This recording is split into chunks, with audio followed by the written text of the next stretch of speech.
하나님을 아는 지식 13장 하나님의 은혜. 어느 교회에서나 흔히 기독교를 은혜의 종교라고 부른다. 은혜란 어떤 비인격적 세력으로서 마치 충정되는 전지와도 같이 성례라는 것에 플러그를 꽂음으로써 받는 천상의 전기와 같은 것이 아니라 하나님이 사람을 향해서 사랑으로 역사하시는 인격적 활동이라고 기독교 학자들은 상투적으로 말한다. 여러 책이나 설교에서는 은혜에 해당하는 신약의 헬라어 카리스가 사랑에 해당하는 단어인 아가페와 마찬가지로 전적으로 기독교적인 용법으로 이전에 헬라 로마의 윤리와 신학에서는 전혀 알지 못하던 자발적이고도 스스로 결정한 친절이라는 개념을 표현하고 있다는 점을 반복해서 지적한다. 또한 은혜가 그리스도를 희생하여 이룩한 하나님의 부요함이라는 것은 주일학교의 주요 주제이다. 하지만 이러한 사실에도 불구하고 교회 안에서 실제로 은혜를 믿는 사람들은 그리 많지 않은 듯하다. 분명 은혜라는 개념은 너무나 엄청나게 놀라운 것이어서 결코 그것을 이해할 수 없으리라고 생각한 사람들이 늘 있었다. 은혜는 계속해서 그런 사람들의 이야기와 기도의 주제가 되었다. 그들은 은혜에 대해 가장 훌륭한 찬송들을 썼고 좋은 찬송을 만드는 깊은 감동을 누렸다. 그들은 저항의 대가로 필요하다면 조롱받고 특권을 상실하는 것까지 받아들이면서 은혜를 위해 싸워왔다. 바울이 유대주의자들과 싸운 것처럼 어거스틴은 펠라기우스주의자들과 싸웠으며 개혁주의자들은 스콜라주의자들과 싸웠고 바울과 어거스틴 그리고 개혁주의자들의 영적 후예들은 그 이래로 계속해서 로마화 혹은 펠라기우스화된 교리들과 싸워왔다. 바울과 같이 그들의 간증은 나의 나 된 것은 하나님의 은혜로 된 것이니이며 그들의 생활 규칙은 내가 하나님의 은혜를 패하지 아니하노니라는 것이다. 하지만 교회에 다니는 대부분의 사람들은 이와 다르다. 그들은 은혜라는 개념을 입술로는 찬동하지만 그것뿐이다. 은혜에 대한 그들의 개념은 변조되었다기보다는 아예 존재하지 않는다. 은혜에 대한 생각은 그들에게 아무런 의미도 없으며 그들의 체험에 전혀 영향을 끼치지 못한다. 그런 사람들에게 교회의 난방 문제나 지난해의 회계 보고서에 대해 이야기해보라. 그러면 그들은 당신이 하는 말을 금방 알아들을 것이다. 하지만 그들에게 은혜라는 단어가 가리키는 실상에 대해 이야기해보라. 그러면 그들은 경의를 표하기는 하나 멍한 태도를 보일 것이다. 그들은 당신이 허튼 말을 한다고 비난하지는 않는다. 그들은 당신의 말이 의미 있는 것임을 의심하지는 않는다. 하지만 당신이 말하고 있는 바가 무엇이건 간에 그것은 그들이 미치지 못하는 곳에 있다고 생각하며 그들이 그것 없이 삶을 살아온 지가 오래되었으면 되었을수록 이제 그들의 삶의 단계에서는 정말로 그것이 필요하지 않다고 더 확신한다. 은혜를 깨닫지 못함. 은혜를 믿는다고 고백하는 수많은 사람들이 정말로 그것을 믿지 못하도록 방해하는 것은 무엇인가? 왜 은혜라는 주제는 그것에 대해 상당히 많이 말하는 사람에게조차 그처럼 별 의미가 없는 것인가? 문제의 근원은 사람과 하나님의 기본 관계에 대한 그릇된 생각, 단지 머릿속이 아니라 마음속에 우리가 항상 당연하게 생각하기 때문에 전혀 문제 삼은 적이 없는 좀 더 깊은 수준에 근거한 잘못된 생각인 듯이 보인다. 은혜의 교리가 전제되는 이 영역에는 중요한 진리가 4가지 있는데 그것들을 마음속에서 인정하고 느끼지 않는다면 하나님의 은혜에 대한 분명한 믿음을 갖기란 불가능하다. 불행히도 우리의 시대 정신은 그 진리들과는 완전히 반대된다. 그러므로 오늘날 은혜에 대한 믿음이 아주 드물다고 해도 놀라서는 안 된다. 그 4가지 진리는 다음과 같다. 1. 인간의 도덕적 악덕. 현대인들은 최근 들어 그들이 이룬 가공할 만한 과학적 진보를 의식한 나머지 자기 자신을 높이려는 경향이 있다. 그들은 어떤 경우든지 물질적 부를 도덕적 성품보다 중요한 것으로 간주하며 도덕적 영역에서는 자기 자신에게 아주 친절해서 약간의 미덕이 커다란 악덕을 보상하는 것으로 취급하며 도덕적인 면에서 자신이 상당히 잘못되었다는 점을 심각하게 생각하려 하지 않는다. 또 자신에게나 다른 사람에게 있는 나쁜 양심을 불건전한 심리학적 기형으로 다시 말해 도덕적 실제를 나타내는 것이라고 보기보다는 질병과 정신적 착란의 표시로 여겨 무시하는 경향이 있다. 현대인들은 그들이 지니고 있는 모든 사소하고 가벼운 과오들, 음주, 도박, 무모한 운전, 성적 방종함, 악이 있는 거짓말과 악이 없는 거짓말, 거래상의 사기 행위들, 엄난서적 등에도 불구하고 자신들이 내심으로는 철저하게 선한 사람들이라고 확신한다. 그러고 나서는 이교도들이 하듯이 또한 현대인의 마음은 이교적이다. 이것을 확실히 알기 바란다. 이교도들이 하듯이 하나님을 자기 모습을 확대시킨 그러한 분으로 상상하고는 하나님 역시 그들처럼 자기 모습에 만족하는 분이라고 추정한다. 자신은 하나님의 형상으로부터 타락한 피조물이며 하나님의 통치에 반역한 자로서 하나님이 보시기에 죄있고 부정하며 하나님의 정죄를 받기에 합당할 뿐이라는 생각은 그들의 머릿속에서 결코 떠오르지 않는다. 2. 하나님의 응보적 정의. 현대인들은 할 수만 있다면 모든 잘못을 보고도 못 본 채 하려 한다. 다른 사람의 잘못을 보았을 때도 자신이 같은 환경에 있었더라면 동일하게 그런 일을 저지를 수 있었을 것이라고 생각하여 묵인해준다.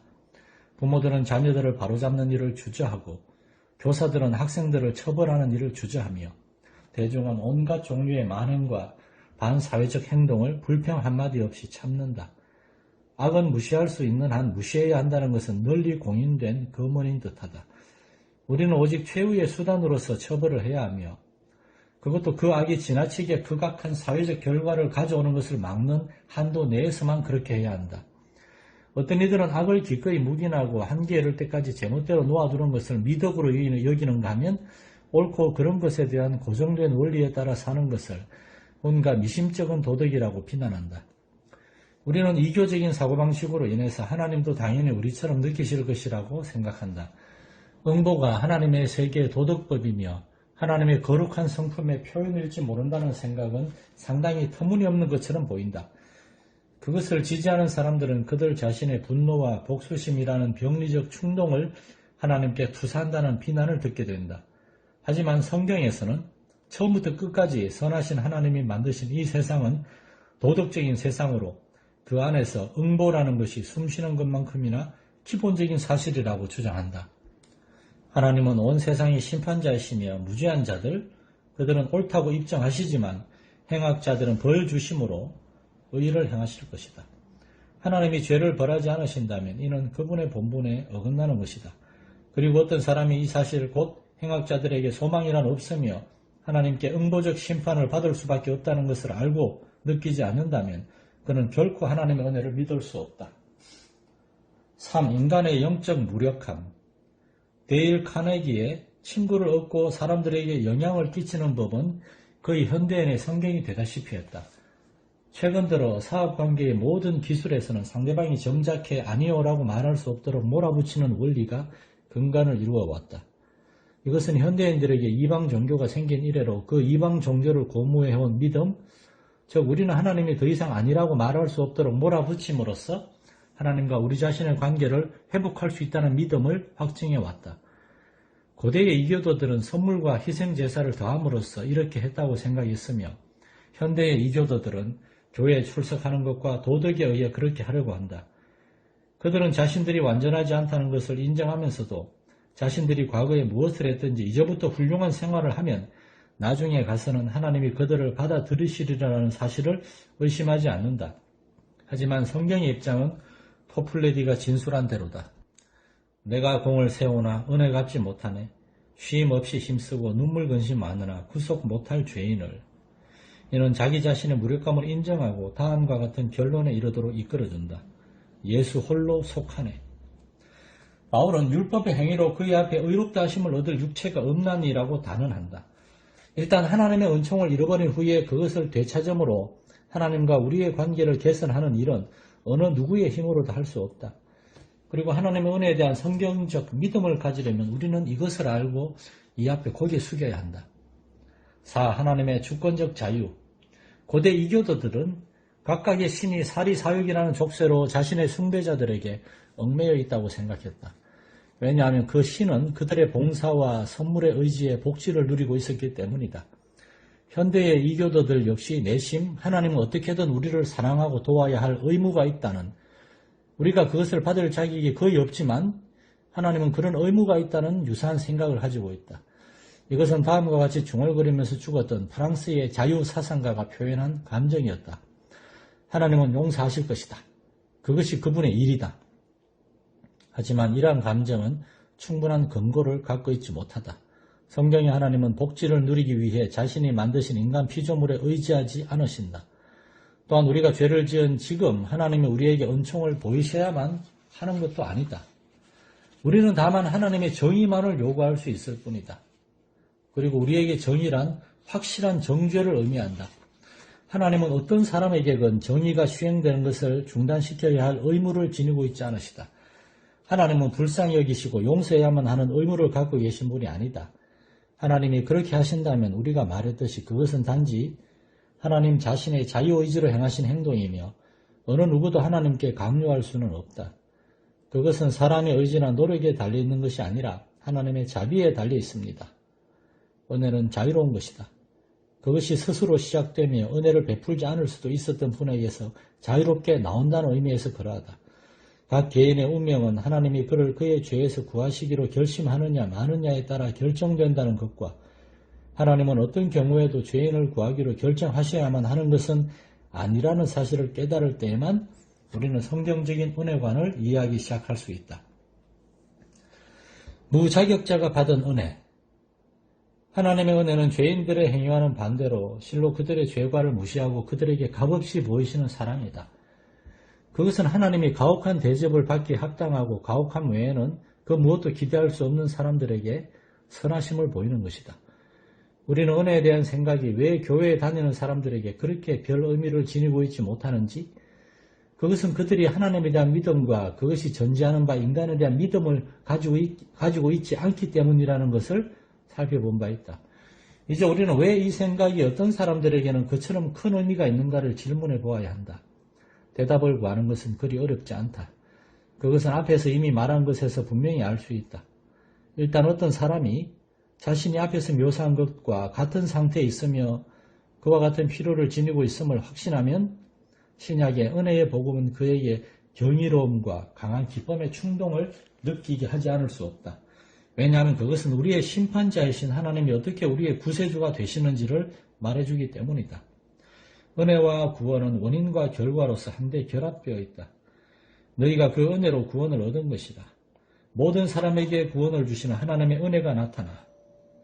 복음은 어떻게 하나님이 세상을 이처럼 사랑하사 독생자를 주셨으니 이는 그를 믿는 자마다 멸망치 않고 영생을 얻게 하려 하심인지, 어떻게 우리가 아직 죄인 되었을 때에 그리스도께서 우리를 위하여 죽으심으로 하나님께서 우리에게 대한 자기의 사랑을 확정하셨는지, 예언서에 따르면 어떻게 한 샘이 열려 죄와 더러운 것들을 씻었는지, 그리고 어떻게 살아계신 그리스도께서 지금 복음을 듣는 모든 사람에게 다 내게로 오라, 내가 너희를 쉬게 하리라고 외치시는지 선포한다.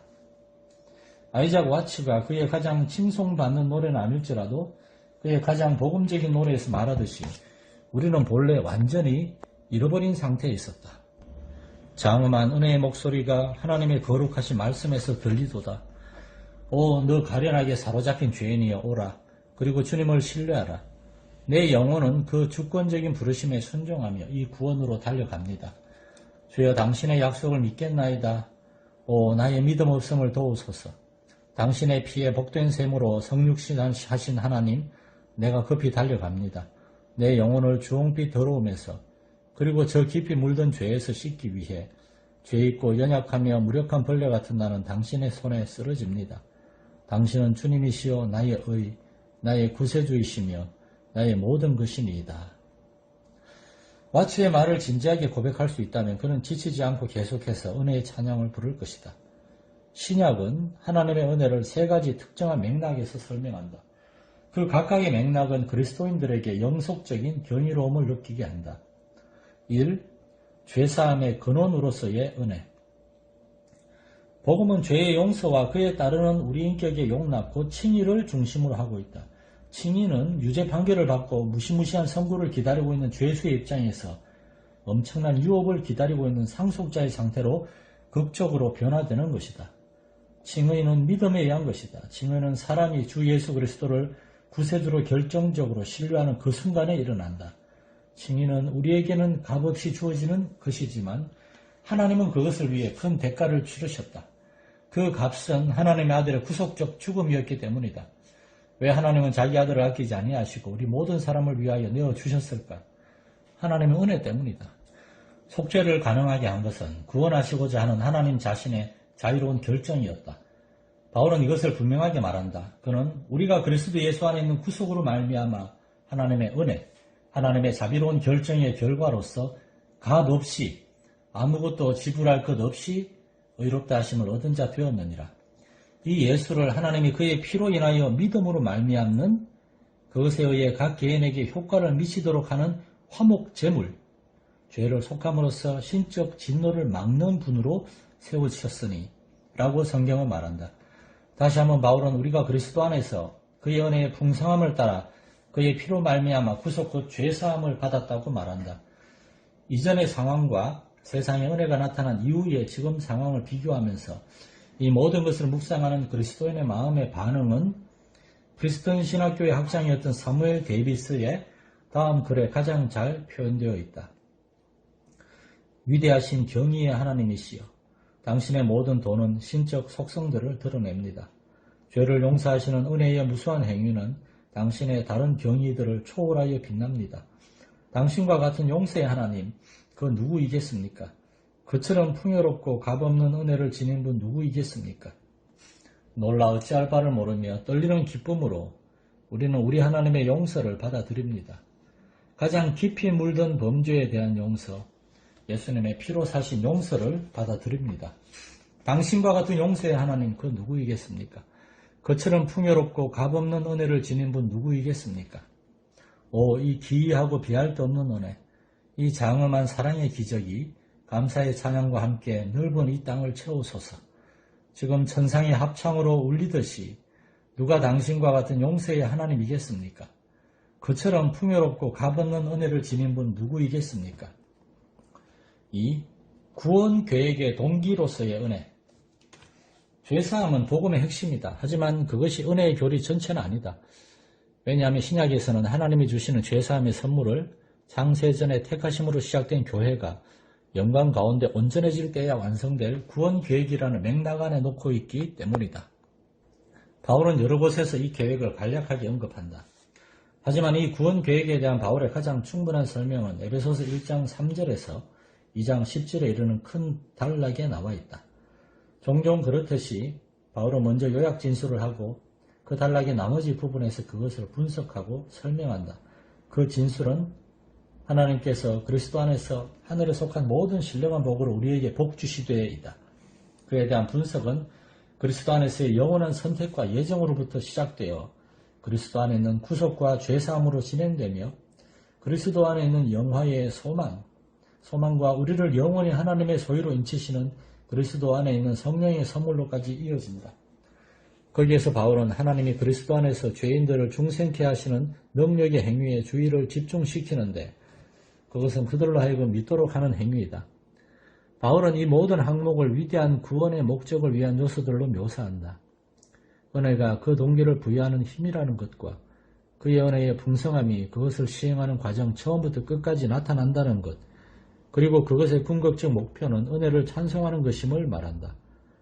그러므로 신자들은 우리의 회심이 우연한 일이 아니라 죄에서 구원하시는 값없이 주는 선물로 우리를 축복하시기 위한 영원한 계획 속에 자리하고 있는 하나님의 행동이었다는 것을 알고 기뻐할 수 있다. 하나님은 자신의 계획을 완성하시겠다고 약속하시고 결심하신다. 그리고 그것은 주권적 권능에 의해 시행되는 것이기 때문에 어떤 것도 그것을 방해할 수 없다. 아이작 와츠가 너무나 놀랍고 정확한 말로 다음과 같이 부르짖은 것도 무리는 아니다. 한없이 크신 능력을 나 찬송합니다. 참되고 미쁜 그 언약 나 찬송합니다. 영원한 노쇠에 새겨진 그 굳센 언약은 빛나니 어두움의 권세까지도 그 힘을 잃으리. 온 천지 창조하시던 그 말씀 힘있어 영원히 변치 않는 줄 나 믿사옵니다.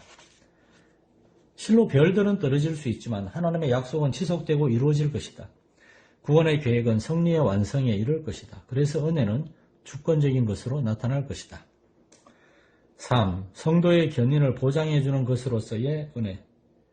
구원 계획이 틀림없이 완성되는 것이라면 그리스도인의 미래는 보장된 것이다. 나는 구원을 얻기 위하여 믿음으로 말미암아 하나님의 능력으로 보호하심을 입으며 또 입을 것이다. 내 믿음이 실패하지도 모른다는 두려움으로 스스로 괴로워할 필요는 없다. 은혜가 먼저 나를 믿음으로 이끌었던 것처럼 은혜는 끝까지 내 믿음을 지켜줄 것이다. 믿음은 은혜에 의해 시작되고 은혜에 의해 지속되는 은혜의 선물이다. 그러므로 그리스도인들은 다트리치와 같이 이렇게 말할 수 있다.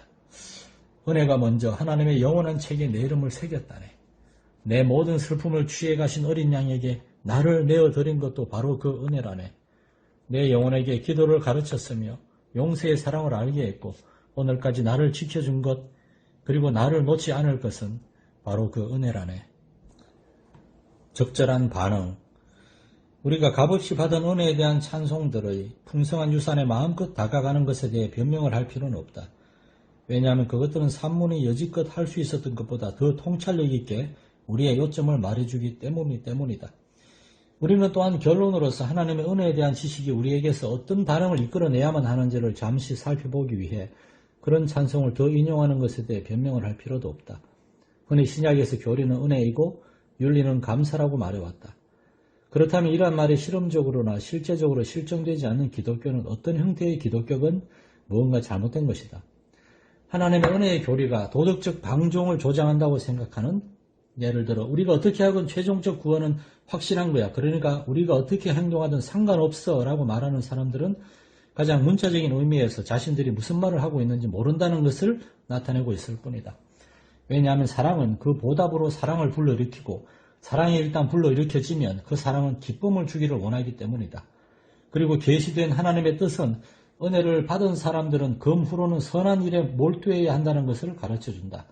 참으로 은혜를 받은 사람이라면 누구나 감사에 넘쳐 하나님이 요구하시는 대로 행하며 날마다 다음과 같이 부르짖게 될 것이다.